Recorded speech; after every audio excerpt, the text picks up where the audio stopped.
Gulf മേഖലയിൽ Iran ആക്രമണം തുടരുന്നു. കുവൈറ്റ് വിമാനത്താവളത്തിൽ ഡ്രോൺ ആക്രമണം. വിമാനത്താവളത്തിന്റെ പ്രധാന ടെർമിനലാണ് ആക്രമണം നടന്നത്. നിരവധി പേർക്ക് പരിക്ക്.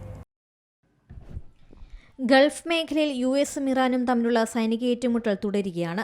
പുലർച്ചെ കുവൈത്ത് രാജ്യാന്തര വിമാനത്താവളത്തിന് നേരെയും ഡ്രോൺ മിസൈൽ ആക്രമണമുണ്ടായി. ആക്രമണത്തിൽ വിമാനത്താവളത്തിന്റെ പ്രധാന ടെർമിനലിന് നാശനഷ്ടം സംഭവിച്ചു. നിരവധി പേർക്ക് പരിക്കേറ്റു. കുവൈത്ത് വിമാനത്താവളത്തിന്റെ പ്രവർത്തനം താൽക്കാലികമായി നിർത്തി. സർവീസുകൾ മറ്റ് വിമാനത്താവളങ്ങളിലേക്ക് തിരിച്ചുവിട്ടിട്ടുണ്ട്. ഇറാന്റെ ആക്രമണങ്ങൾ വിമാനത്താവളത്തിൽ അടിയന്തരാവസ്ഥ പ്രഖ്യാപിച്ചതായി കുവൈറ്റ് സിവിൽ ഏവിയേഷൻ അതോറിറ്റി അറിയിച്ചു.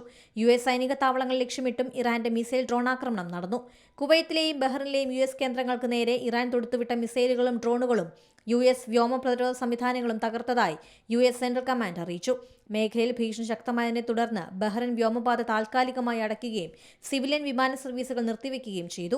രാജ്യത്ത് അപായ സൈറനുകൾ മുഴങ്ങിയിട്ടുണ്ട്. ജനങ്ങൾ പരിഭ്രാന്തരാകാതെ സുരക്ഷിത സ്ഥാനങ്ങളിലേക്ക് മാറണമെന്ന് ബഹ്റിൻ ആഭ്യന്തര മന്ത്രാലയം നിർദ്ദേശം നൽകി. അതിനിടെ ഹോർമുസ് കടലിടുക്കിന് സമീപവും ആക്രമണം നടന്നു. ഇറാനിലെ ഖഷാം ഐലൻഡിന് സമീപമായിരുന്നു സ്ഫോടനങ്ങൾ.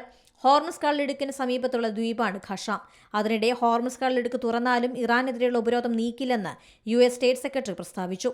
ഇറാൻ സമ്പുഷ്ടീകരിച്ച യുറേനിയം ഉപേക്ഷിച്ചാൽ മാത്രമേ ഉപരോധങ്ങൾ ഇളവ് നൽകുകയുള്ളൂവെന്നും അമേരിക്ക അറിയിച്ചു. International desk Zee Malayalam news.